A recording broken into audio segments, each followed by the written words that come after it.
Hello, welcome. I'm Sarah Napoli, and I have the great pleasure of serving as the president and CEO of the San Diego Police Foundation. I'll be one of your co-hosts today here at the Police Plaza for this session of Safety for All. This is an educational series that we have created to give you an opportunity to learn about our local police, to actually go inside and see today how they're trained, why they do what they do, and how they do it. These are important questions.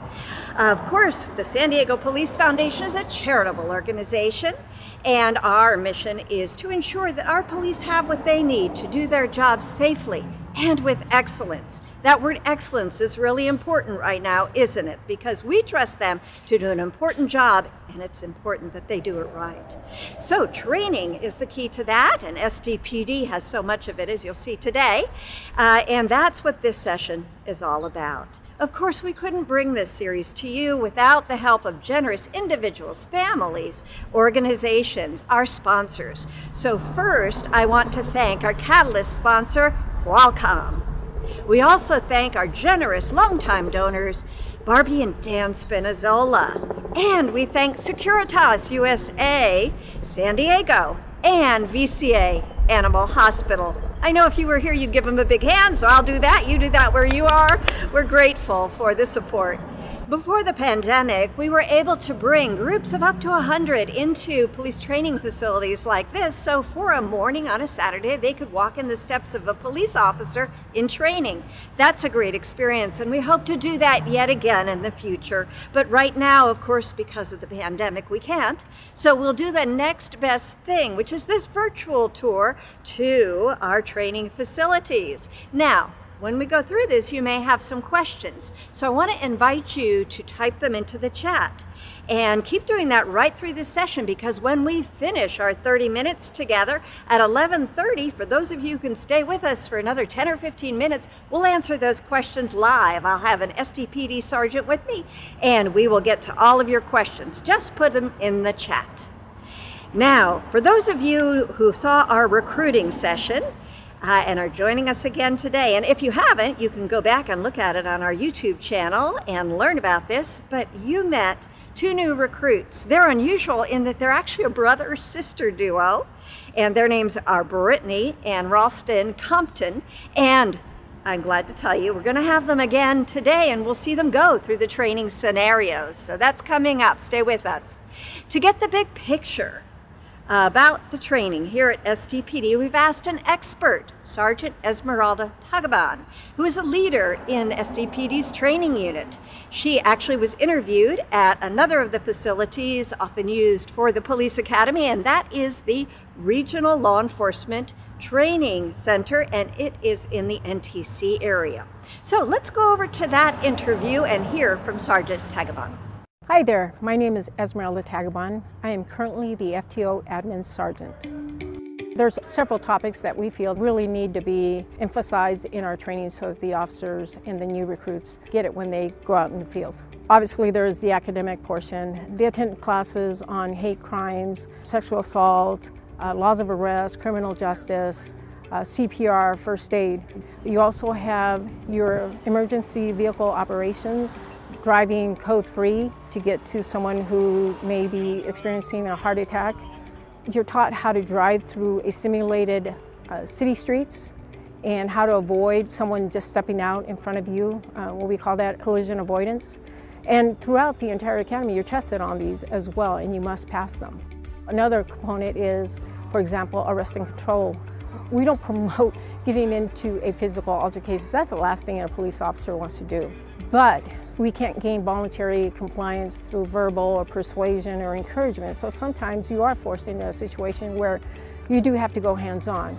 We have different scenarios throughout the academy where if you do it correctly, it will not go hands-on. But if you do it incorrectly and you're forcing a physical confrontation, we teach you to use different options and determine what is the appropriate tool, when can you use it, how can I use it.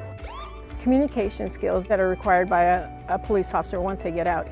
Oh my gosh, first of all, they've got to learn to have a conversation with people. Just have a conversation. And with that comes active listening. You've got to listen to what a person says, what they don't say, You actually also have to pay attention to the body language. You've got to learn how to use compassion, empathy, your tone, the correct verbiage that, depending on the situation. There's so many things to pay attention to. At the end of the academy, you know, we have them write out an eval on their experience at the academy. While I go through those and read them, all of them say it was very challenging. It was not easy. They appreciate the fact that we were tough on them and that they feel prepared to go on to the next continuation of training, which is the field training phase of it. They are very grateful for what we have put them through. It's just a sense of accomplishment afterwards.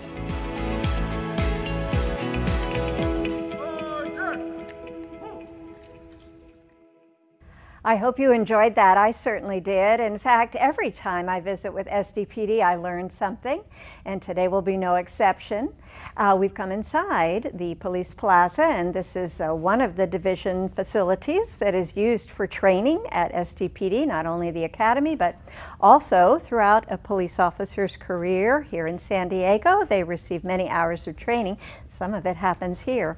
Now I have the pleasure of introducing you to my co-host today from SDPD, and this is Sergeant Elias Estrada. Hello, Sergeant. Hi, Sarah. Very nice to meet you. I feel privileged to be here. Thank you for having me. Oh, glad. So glad. Well, why don't we start with getting to know a little bit about your career that brought you to your current assignment in the training division. 20 years, I think. Yes, 20 years. Where has it gone? It flies by. I started off where every officer, every recruit starts off, and that's in patrol. So I was a patrol officer for roughly 6 or 7 years, and then I promoted to detective shortly after that. And I was assigned to our domestic violence unit for a time. I was also a generalist detective investigating just crime that occurs in a particular part of the city. And then after that, I was promoted to sergeant. I went back to a patrol assignment at Southeastern Division. And also during my time at Southeastern Division, I worked in the juvenile services team, which works at the schools with the students. I was also a community relations officer. And again, once I promoted to sergeant, went back to the patrol ranks and became a supervisor of detectives and served in 3 or 4 different detective sergeant assignments. And currently here I am at training division. What a great broad background to prepare you for what you're doing right now. Now, I believe you also had another career before you joined SDPD, so tell us about that, and then also what inspired you to be a police officer. Yeah, absolutely. So Sarah, I was also a member of the U.S. Army for 3 years, and that took me to Germany. It was a great experience. During my time when I was in the Army, I got to deploy to several real-world missions, and I got the opportunity to do some peacekeeping operations, and that really sparked the passion for serving people. And I decided to come to San Diego and put that service towards the city which I call home. And it was also presented a very good opportunity for me to make one positive interaction at a time and change kind of how the public saw police when I started and continue now. And specifically because of my parents. My parents are immigrants to this country, and so their experiences with police were officers in Mexico, as well as at the Los Angeles area in the 60s and 70s, a very tumultuous area in policing. And so I just wanted to change, number one, their perspective, and number two, the place and the communities where I would ultimately serve on the department. Well, Sergeant, thank you for your service to our country, and thank you for your service to our city. We're so glad to have you here, and especially for all the right reasons, making a positive difference. Well, thank you for that. And you are making a difference. Thank you. So we're going to talk a little bit about what we're going to do today. What will people that have come along on this virtual tour get to see?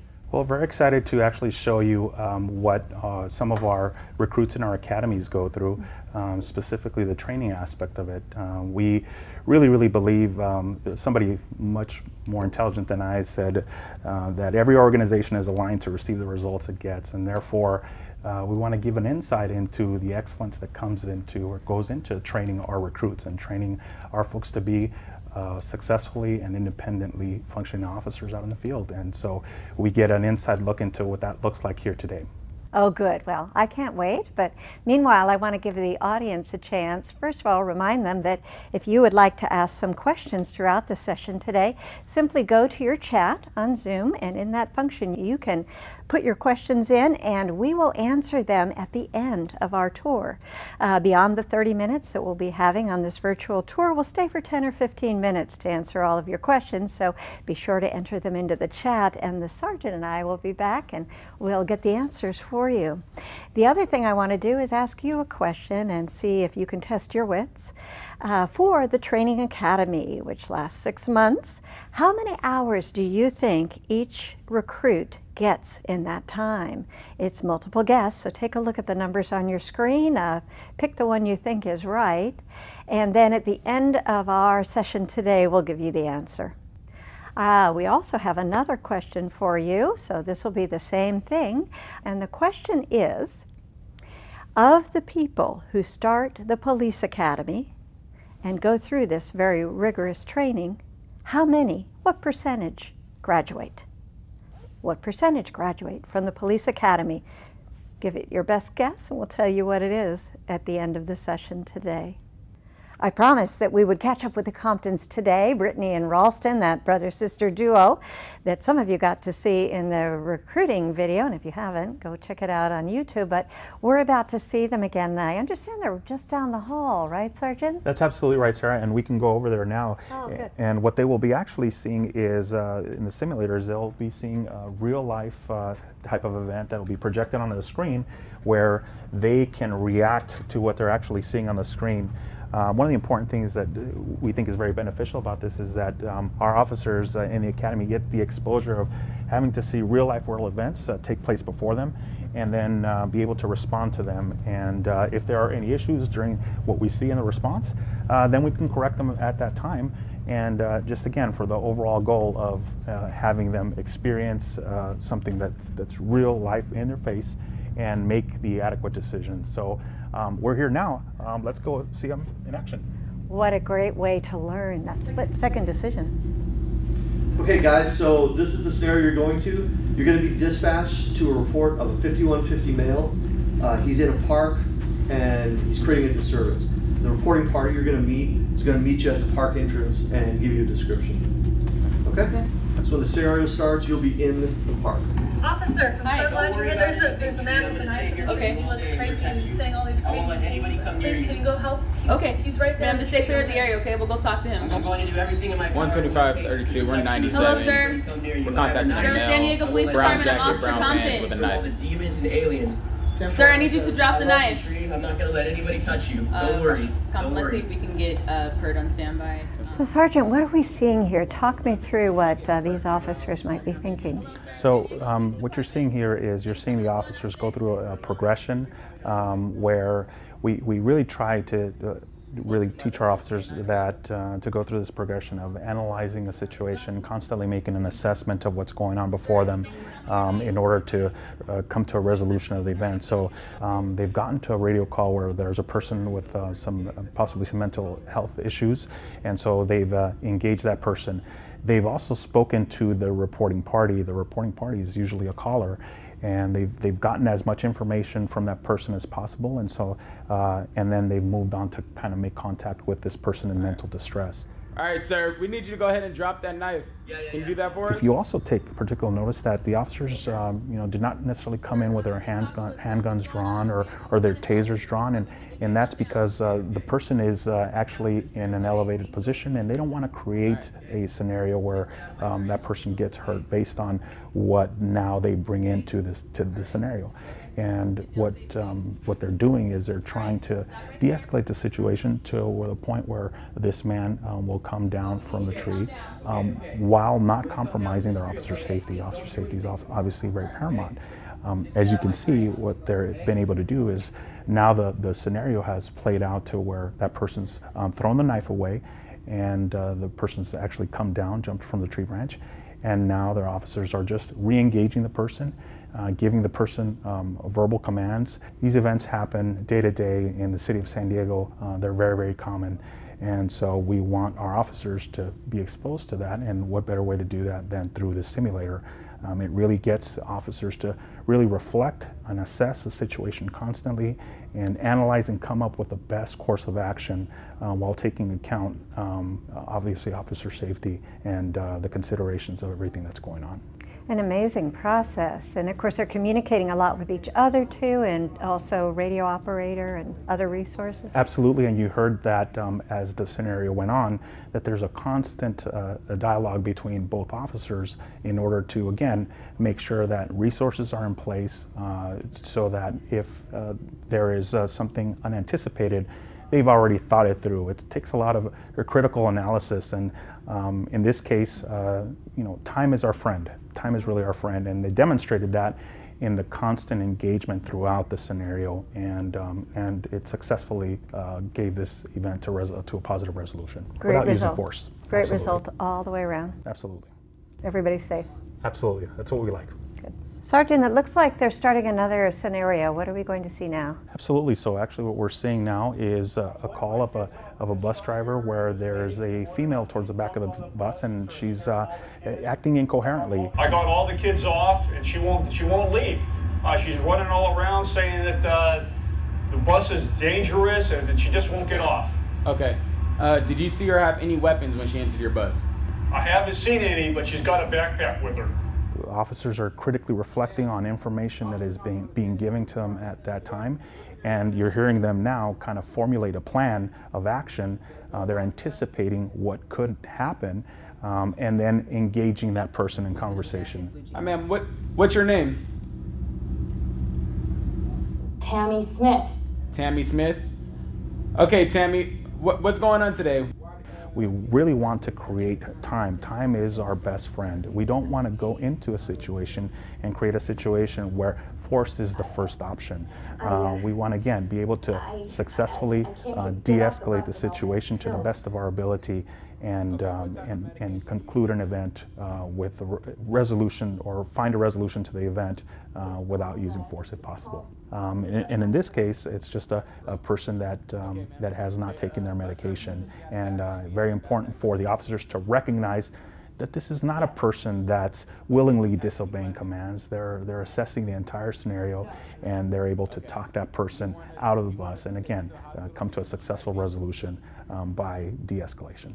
It's okay. You're okay. You'll be fine. We're not here to hurt you.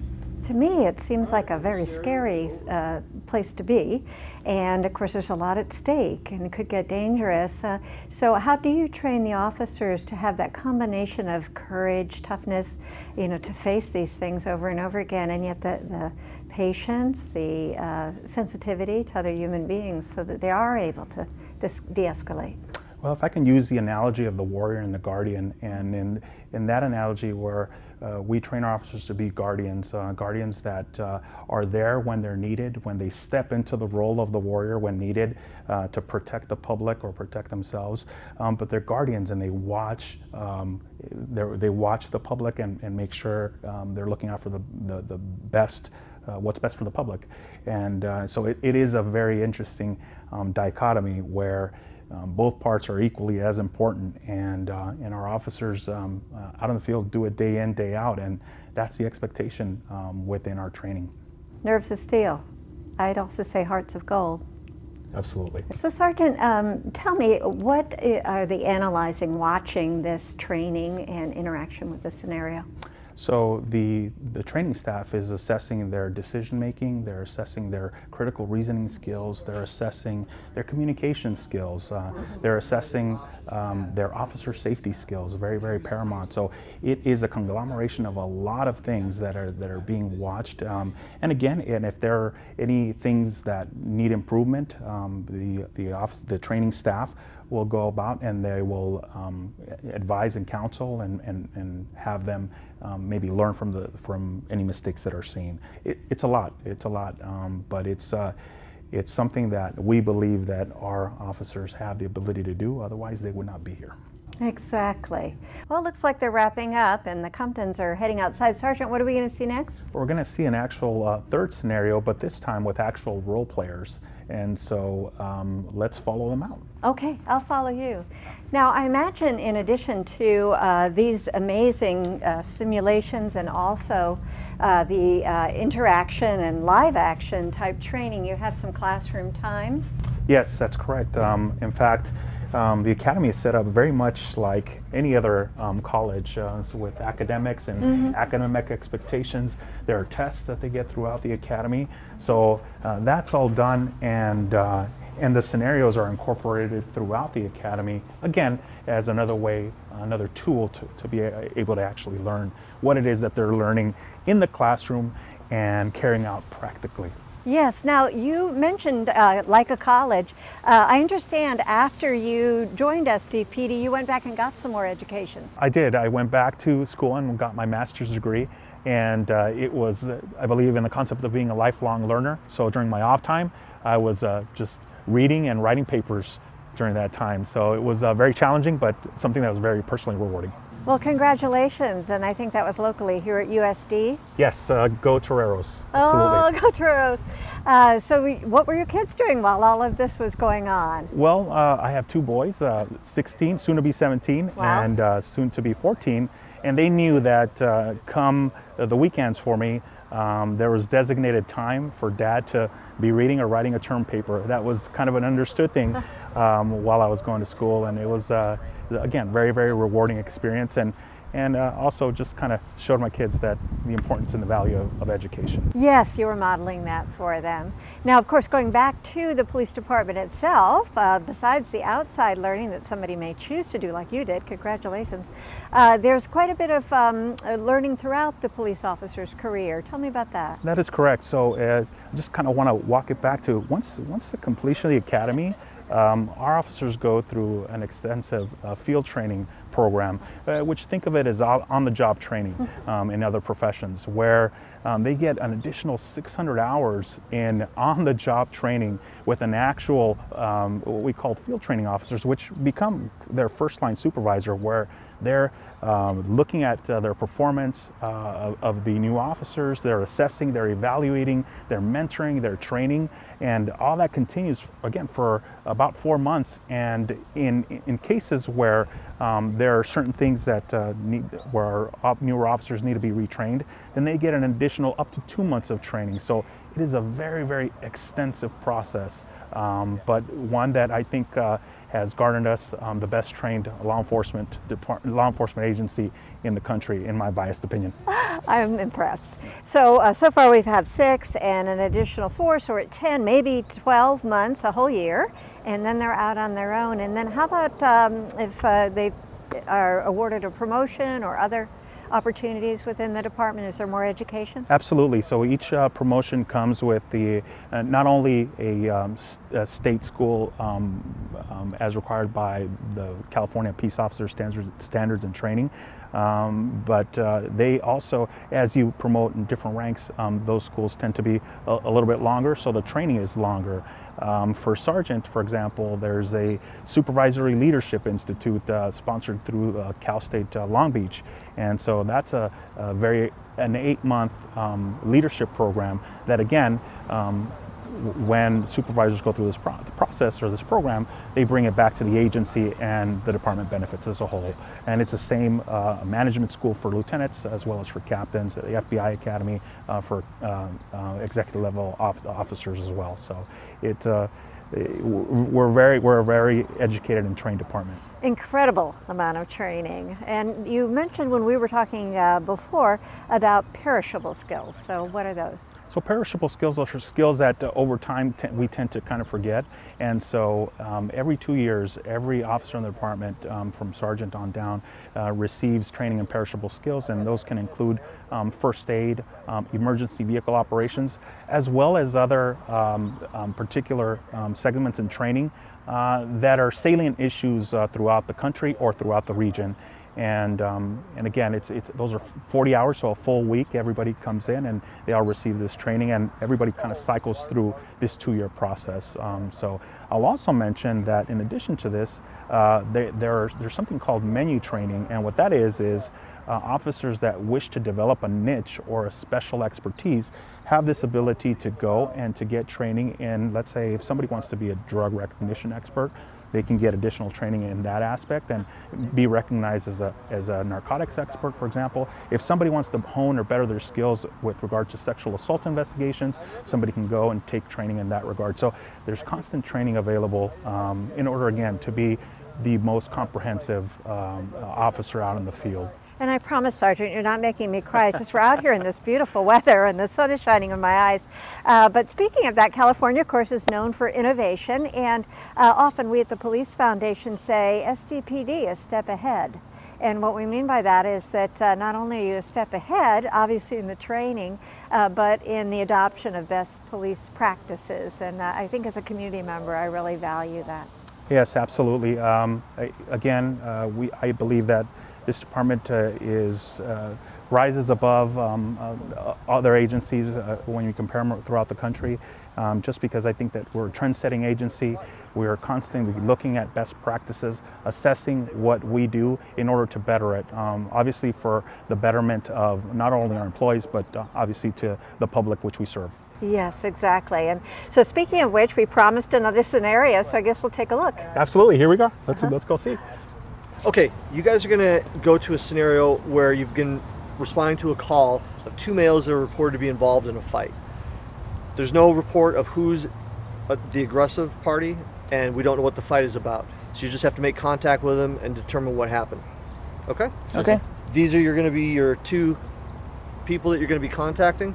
So once you contact them, they'll begin the scenario. Okay. Okay? All right. All right, it's on you guys. All right.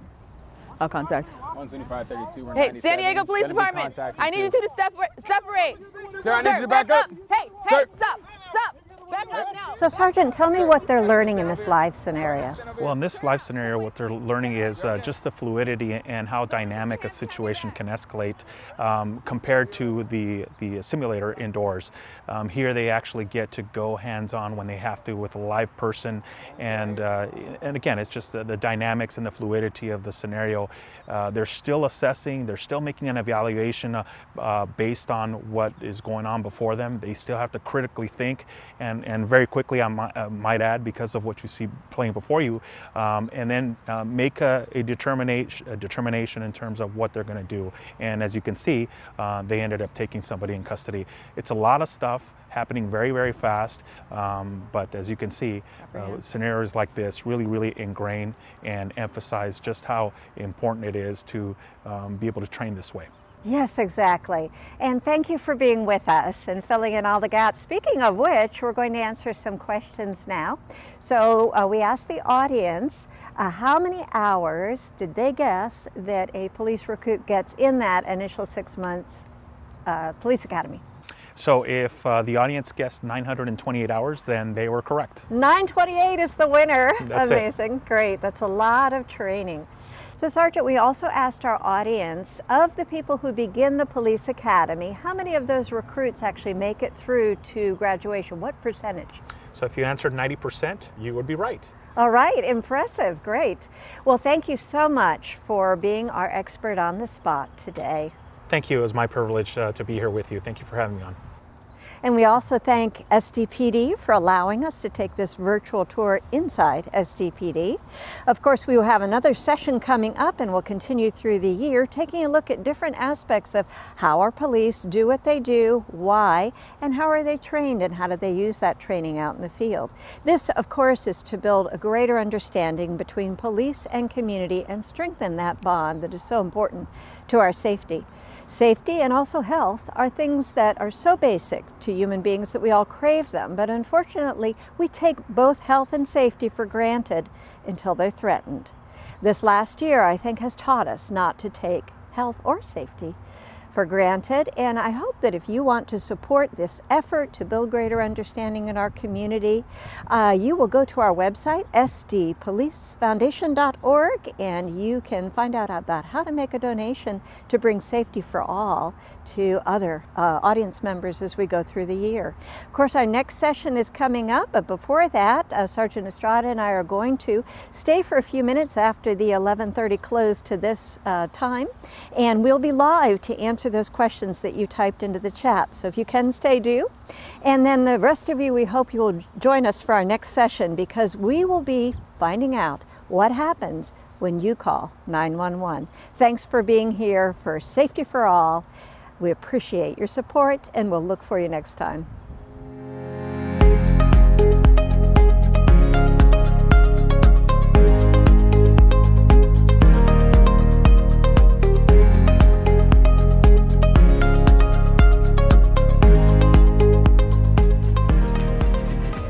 Welcome back. As you know, I'm Sarah Napoli with the Police Foundation and one of the co-hosts of this session.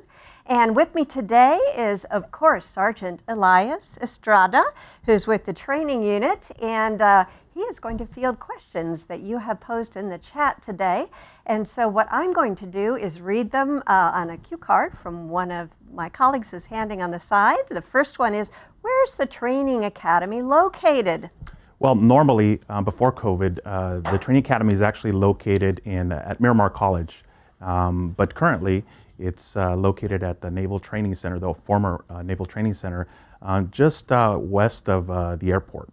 Terrific. And some things go on here and others at other locations that are appropriate? Absolutely right. And the training takes place really all throughout San Diego County, but it's actually housed at Miramar College. Thank you. Terrific, Sergeant. Our next question is, what are the mental tests, exercises, and training involved? So with regards to the mental test, that really comes into play whenever we have our trainees, or actually our recruits, go through scenario training, because that really challenges our recruits to really think and assess what's going on. Very similar to what we saw earlier. It really tests their knowledge of law, their knowledge of what they've learned, and it really helps them make the progression of things as they go through, so that they can get to a resolution of whatever it is that they're dealing with at the time. So it begins right away. Thank you. And we actually have another question that's right in that same vein. One of our audience members wants to know, how much of the training is mental and how much of it is physical? Yeah, that's a great question. I would say it's pretty 50-50, because, as I said again, the scenarios really challenge our recruits to really think about what's going on, determine whether or not what course of action is best, and whether or not they have to do something. So that requires a lot of thinking, and so critical thinking and reflection. But at the same time, they are required to be physically fit and to maintain a certain condition.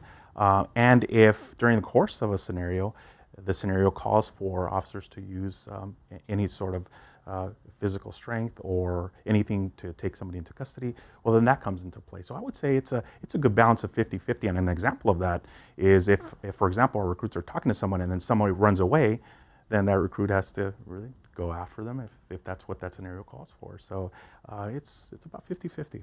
Oh, great. Thank you. And this other question is right in that same line.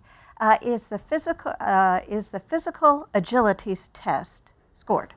So the physical agilities test is actually pass or fail. So you have 3 minutes and 15 seconds to actually complete a 475-yard, for lack of a better word, an obstacle course where the recruits and prospective hires go through, and they have to jump over a 3-foot wall, 4-foot wall, and a 6-foot wall. They have to go up a flight of stairs. They have to actually carry a dummy and drag it for about 10 yards, and then a full-on sprint. And so long as you can complete all of that within 3 minutes and 15 seconds, then you pass. So it's pass or fail. Okay, but not as easy as it looks. Right. Pass or fail. So what's the hardest part of the training? I think that the hardest thing is there are certainly some academics that come into play, And I think that the most difficult part is really using what you learn and putting it out in practicum. Because there's a lot of critical analysis, there's a lot of critical reflection, but when you're asked to put it together, that can be a challenging task. So I think that's what it is just gaining everything you learn and then apply it when it needs to be applied. Okay. How has training changed in the last 5 years? It's a very good question. We have to understand that, first of all, we've never arrived when it comes to training.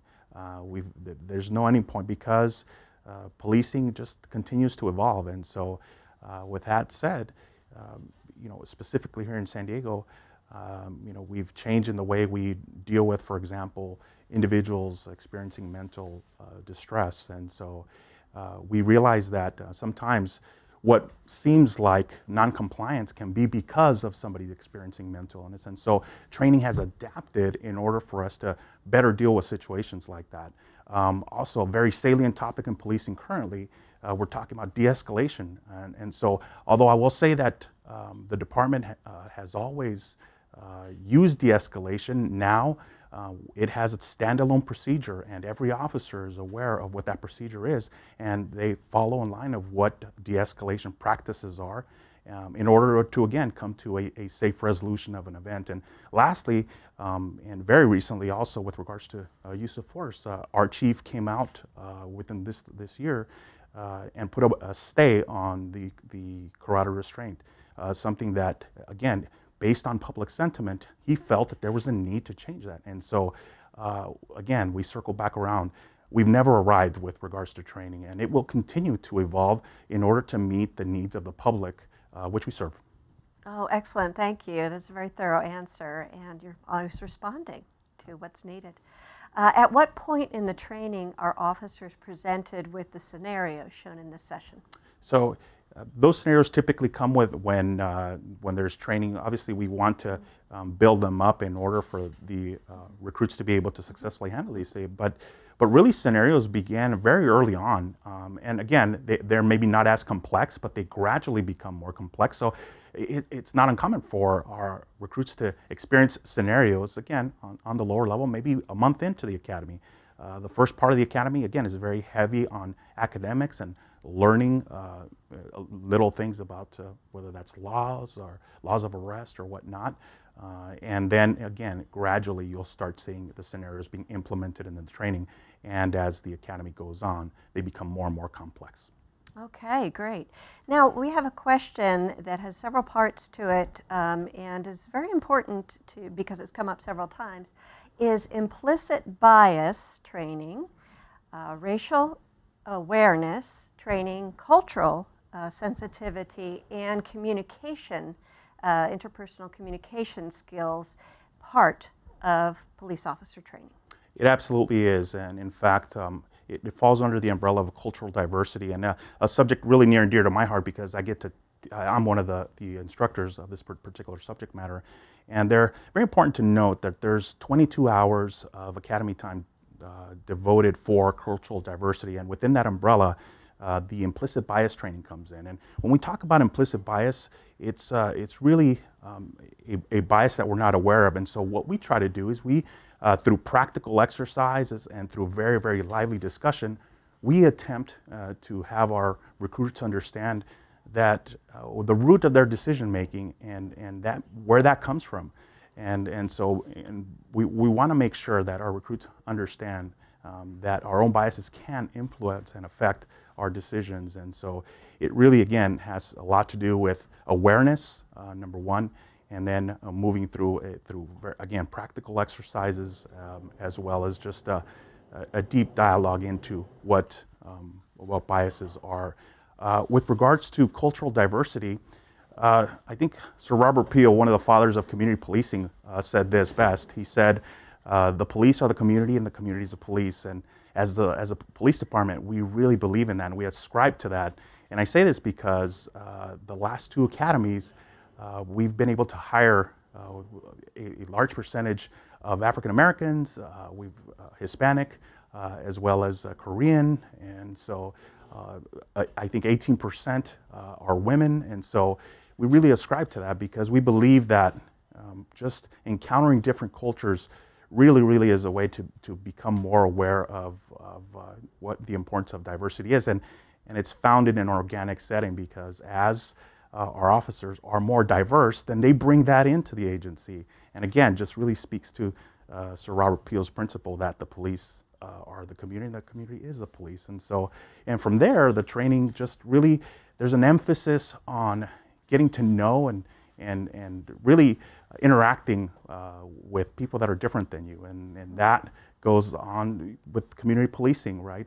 So sometimes that can include, part of your duty may include one day to kick a soccer ball through a goalpost just to have a better understanding of a community. Or that might be a basketball game, or that might be coffee with somebody different than you.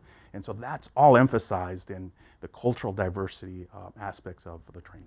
Oh, super. Thank you for addressing that. I really enjoyed hearing the different facets that go into that very important community police relations principle. Do officers feel that de-escalation techniques work? Absolutely. And the reason I say this is because anytime we're equipping our officers with something that can serve them in what they're going to be doing, I think that empowers them. And so the de-escalation, really what it is just a variety of different strategies that serve to mitigate the use of force or not use force at all. That could be through rapport building, through maybe some concessions that need to be made as an event evolves. That could be just any way in which we can move away from the use of force and really kind of get whatever person that the officers are dealing with to really go along and really what I like to call this is just like we usher individuals to get them to where emergency or whatever situation they're going through is no longer an issue. And so, and I think that our officers greatly appreciate the fact that this de-escalation is an added tool for them to be able to use. Oh, yes. Thank you. In this new world of videos, cell phones, etc., how comfortable do officers feel doing their daily job? I think officers are very comfortable doing their daily jobs, primarily because all of our officers are now equipped with body-worn cameras, and they get body-worn cameras from the onset. As soon as they go into the academy and they start training and activating those body-worn cameras. And I've always felt that the San Diego Police Department has been a trend-setting organization and way ahead of the curve.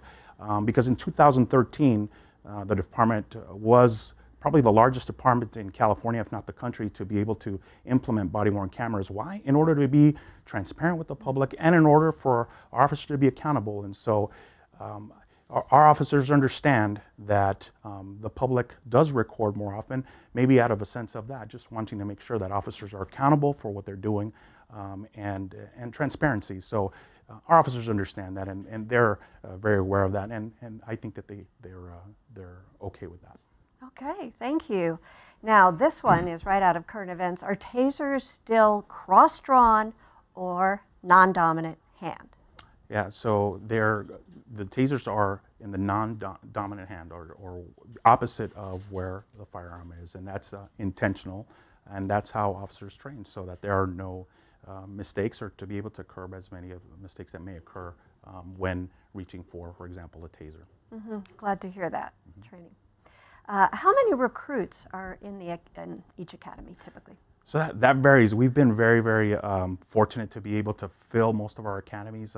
Most of our academies have had up to 50 recruits, and so it's very exciting because the help is needed. We need the help, and we need as many recruits to go through the academy as we can and successfully have them be able to complete the training because, again, they're very needed on the department and certainly very needed out on the street for the public.